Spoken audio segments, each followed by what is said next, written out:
देख रहे हैं भारत 7 न्यूज। वैसे तो बिहार के इतिहास ने खुद में इतना कुछ समेटे हुए है कि जिसे आप जानने पर उतर आएंगे तो काफी लंबा वक्त बीत जाएगा। ठीक इसी तरह से जैसे हमने पिछले दिनों आपको बिहार के कुछ इतिहास के बारे में बताया था, आज भी मैं एक इतिहास लेकर आपके सामने आ गई हूँ जिसका नाम है बराबर की गुफाएं। शायद ही आप इसके बारे में जानते होंगे। वैसे तो हमारे बिहार में एक पर एक अनोखी चीजें हैं, लेकिन लोग इससे रूबरू नहीं हो पाए हैं। तो चलिए आज हम आपको बताने जा रहे हैं बराबर की गुफाओं के बारे में और उनकी रचना से आश्चर्यचकित होते रहे हैं। पर आपने कभी यह जाना है कि इसकी उत्पत्ति के कारण क्या है? ये पहले कैसे आए? जी हाँ, चट्टानों को काटकर की गई इन वास्तु शैलियों के निर्माण की भी शुरुआत कहीं से हुई ही होगी।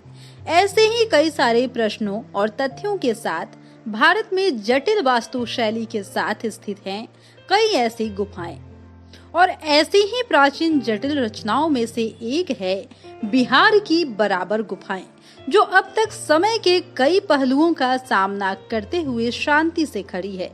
मौर्य काल से संबंध रखने वाली ये गुफाएं लगभग 322 से 185 ईसा पूर्व पुरानी है। इन गुफाओं का उपयोग आजीविका संप्रदाय के सन्यासियों द्वारा किया जाता था, जिनकी स्थापना मखाली गोसाला द्वारा की गई थी।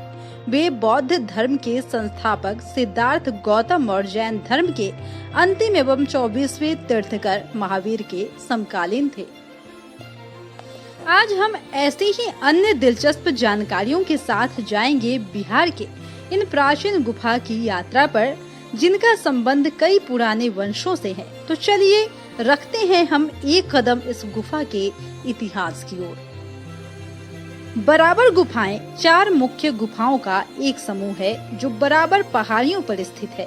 चट्टानों को काटकर बनाई गई यह प्राचीन गुफा हमें सीधे मौर्य वंश के काल में ले जाती है। वैसे तो यहाँ की लगभग सारी गुफाएं बौद्धिक गुफाएं हैं, पर आप यहाँ जैन और हिंदू धर्म से भी जुड़ी कई मूर्तियाँ देख सकते हैं। बराबर पहाड़ी पर मुख्यतः 4 गुफाएं हैं: लोमस ऋषि गुफा, सुदामा गुफा, करण चौपर और विश्व झोपड़ी। आपको बताते चले कि बराबर गुफाएं बौद्ध भिक्षुओं के साथ साथ जैन भिक्षुओं का भी वास स्थल है। यहाँ बनी सारी गुफाओं को विशाल ग्रेनाइट चट्टानों को काटकर बनाया गया है।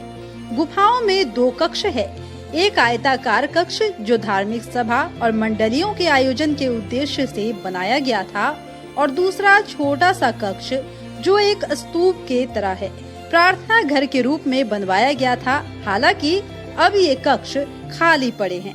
इन गुफाओं की एक अन्य दिलचस्प विशेषता है यहाँ की दीवारें। जी हाँ, गुफा की अंदरूनी दीवारें चिकनी और पॉलिश की हुई है। शायद इसलिए भी इस गुफा ने अपनी वही पुरानी चमक अब तक खोई नहीं है। यहाँ के लोमस ऋषि गुफा की एक खास विशेषता है चाप आकार में इसका प्रवेश द्वार, जिसमें हाथियों के डिजाइन की नक्काशी की गई है।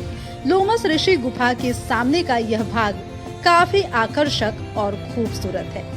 बराबर गुफाओं का निर्माण कार्य सम्राट अशोक के शासनकाल के समय में हमें ले जाता है, इसलिए आप सम्राट अशोक से जुड़े कई शिलालेख भी यहाँ पाएंगे। बराबर गुफा के पास एक और अन्य गुफा भी स्थित है, नागार्जुनी गुफा, जो बराबर गुफा से लगभग 2 किलोमीटर की दूरी पर स्थित है। दोनों ही गुफाएं एक ही समय की है, इसलिए इन्हें एक साथ सतघर के रूप में जाना जाता है।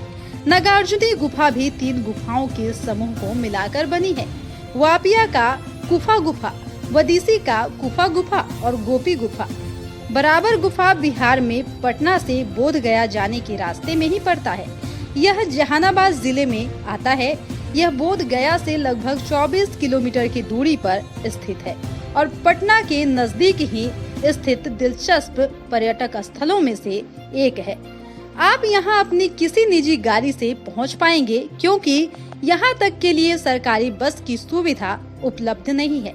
जैसा कि बराबर गुफाएं पहाड़ी की ऊंचाई पर स्थित है, इसलिए पर्यटकों को सीढ़ियों द्वारा चढ़कर इस धरोहर तक पहुंचना होगा।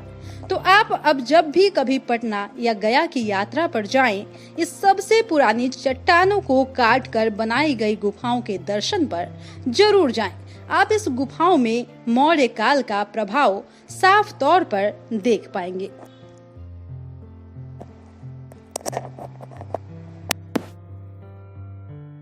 फिलहाल के इस वक्त की खबर में इतना ही, और भी ऐसे ही तमाम वीडियो अपडेट्स के लिए बने रहिए हमारे साथ और देखते रहिए हमारा चैनल भारत 7 न्यूज। हमारे चैनल को लाइक कीजिए, सब्सक्राइब कीजिए, कमेंट कीजिए और हमारे वीडियोज पसंद आते हैं तो शेयर जरूर कीजिए।